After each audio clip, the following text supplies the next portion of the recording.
which is to say, ow, my upper back and neck. And then I would work on them, and I would, have him take off his top. He would lay down face first. I would work on him. I would work on the paraspinals. I would work on the rhomboids. I would work on all of this. He would feel better for an hour or two.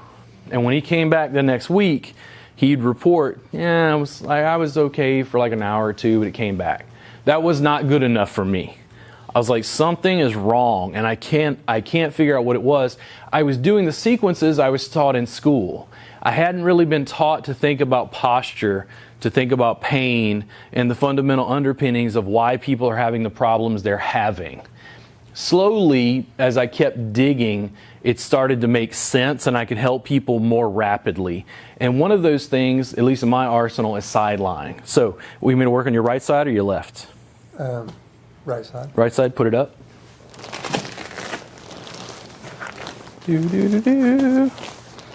His handy dandy pillow. And then, do you have problems with your upper back and neck sometimes?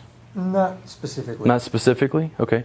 So, you put his left side up, and then usually people in here, right? Do people have tension right here? Oh, yeah. So, here's one of the things I want to point out. How many of you have taken a Thai massage class previously? Anybody? Was it mat-based or table-based? Table. Table-based? Okay. In traditional Thai massage, you'd start at the person's feet. Now, he comes in and says, I have upper back and neck pain. And I go, okay. How does he feel? Like you didn't listen. And that really sets up some of the weird, cultural components I had to deal with trying to understand what is it we're trying to do and why, and then how do we package it and sell it. So if I don't come up and I say, listen, you're having problems with the upper back and neck, is it right here? As soon as I touch that, the client feels like I heard them, I listened to them, and they cool out. So I go, listen, what do you do for work? And I don't do that for just small talk to find out he's a bank teller.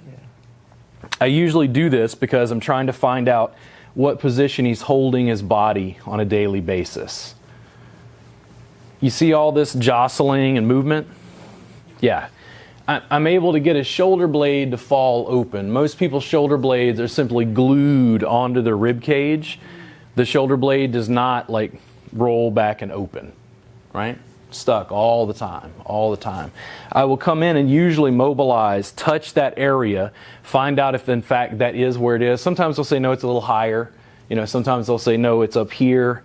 I'm just going to work with them, touch the area they're having a problem with, and then figure out what we're going to do next.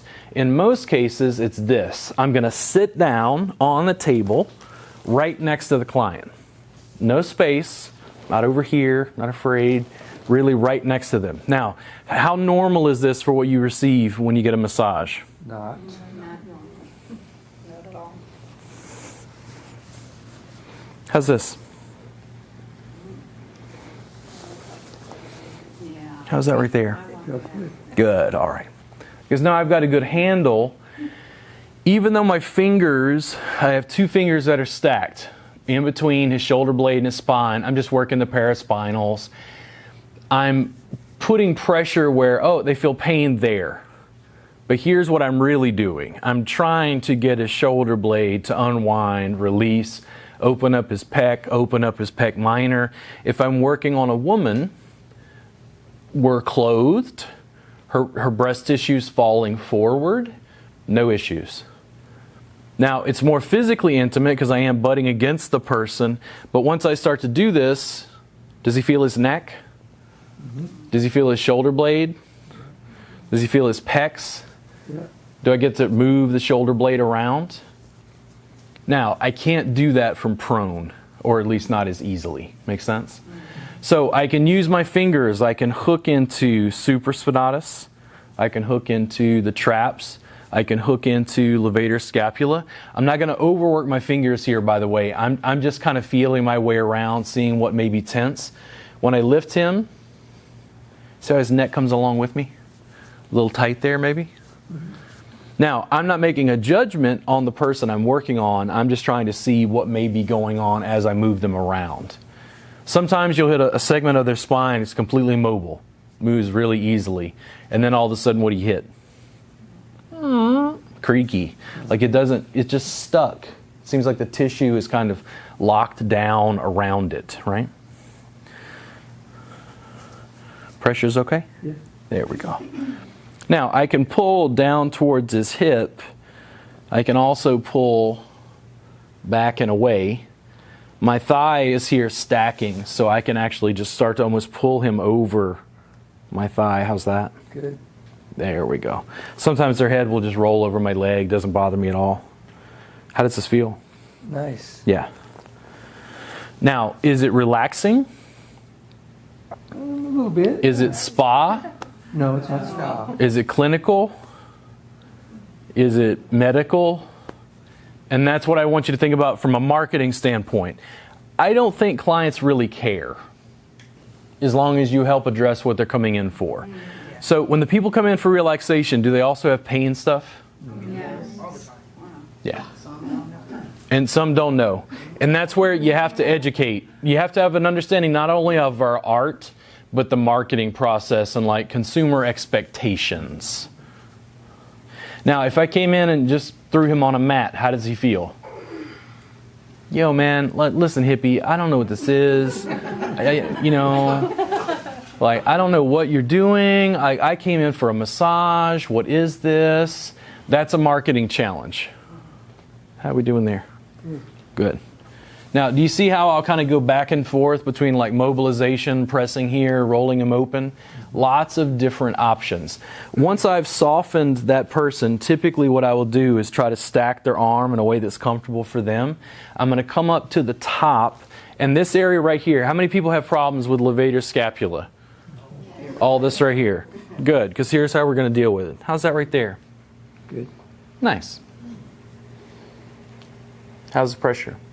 Good. It's like a pin and stretch, right? Now, how stressful is this on my hands?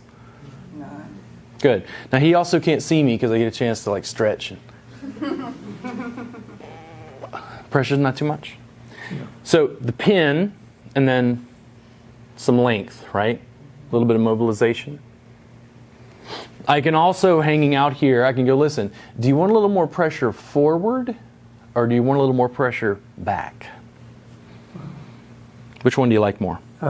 Back feels better. Back feels better. Felt Okay. a little bit when you went forward. Okay. Now, if I go out towards your shoulder, like lateral or medial, which one of those do you like?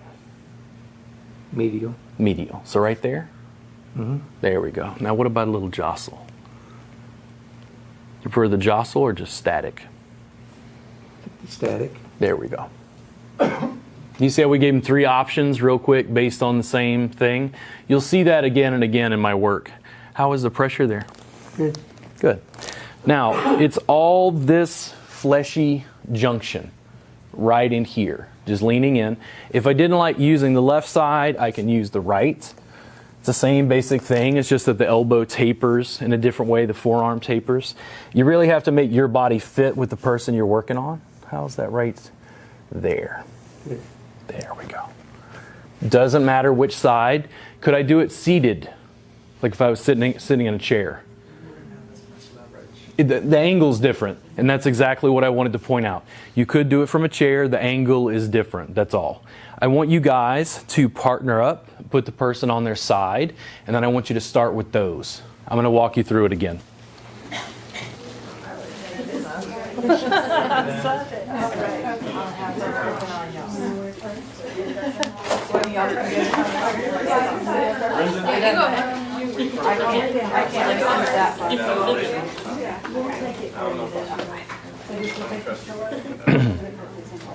I was waiting.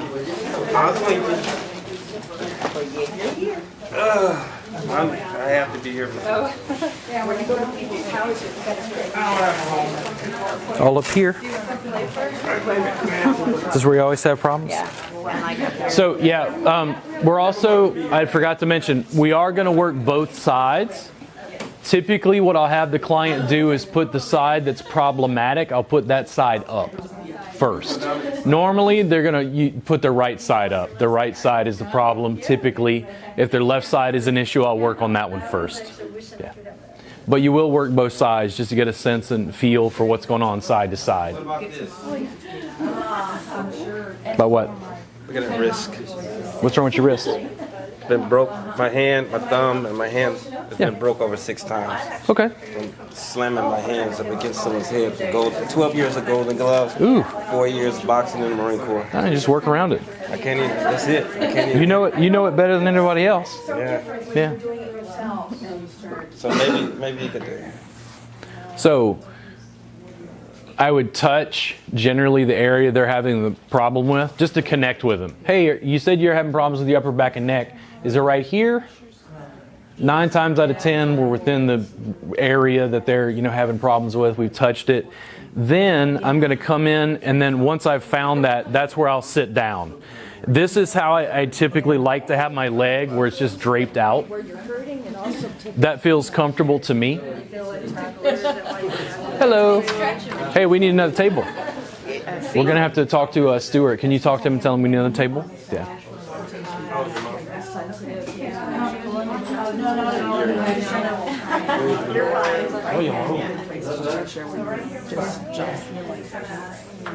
Be sure to give the person feedback about pressure. In other words, if they're using too much pressure or too little, let them know. Robert, I do have a question. Yeah. My fingers kind of hyperextend. Okay. Is it just a natural? So my fingers hyperextend a little bit. What I do is curve and then use my muscle tone to reinforce. Yeah. Okay, that's much better. Because a while ago I was all like. Yeah, you don't want to hyperextend. Also, I have a tendency when I work on people, I do a lot of chronic pain stuff. People think I'm initially mean. I'm kind of like an old Chinese guy who's got wooden fingers. Because I can come in and just press and somebody's like, dude, I don't know how you distribute that much weight through your hands, but it's like I'm dying. Like it's way too much. But it's because you learn how to shrink wrap tissue around joints and stack them perfectly to then deliver the maximum amount of force with the least amount of effort. Do you actually rotate one way and then opposite? No, you can go either way on this specifically. What I'm mostly doing is that when I'm mobilizing the shoulder blade is I'm using movement to get a sense of where they have a movement restriction. And typically what's happened is this. And then what feels stuck when they collapse that way? What's stuck? Normally, like around their spine, it seems like the cervico-thoracic junction. Yeah, is that what you think will work best? Or we need another one over here? Yeah, I don't know. I mean, whatever's easiest. You know your room better than I do. Now, when she talked about it being a good stretch for her, one of the things I want you to do is if you're seated, I want you to lengthen your arms, take a big in-breath. When you exhale, lean your head back. Lean your body back. Instead of pulling with your arms, lean with your body. They don't know that you're stretching while you're working. I always stretch when I work. But it's because it's more body weight, you're getting more movement, especially when you're working on like guys that are larger than you. Make sense? Yeah. Like I said, I just go into the sheets. I go into another world. A little bit more over and lean on the leg. Oh, yeah. Yeah, session more for me than them. I'm glad you're enjoying it so much. This is also a good treatment for someone that's got a lot of scar tissue. Depending on where they've got it, yeah. Yeah. Mine specifically right there.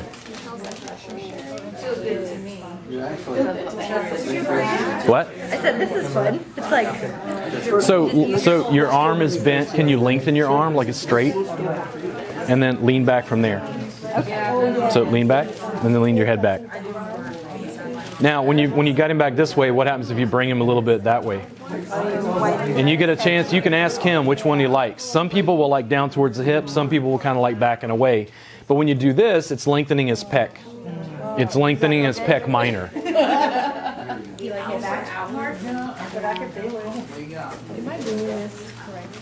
How's it feel? So, okay, when you ask me, am I doing it correctly? Sometimes there's I guess, deeper pressure. But if both of you feel good, then I say it's right. But I just want you to mobilize a shoulder blade. And then you put some pressure with your fingers here, right? Just to feel, hey, what's going on?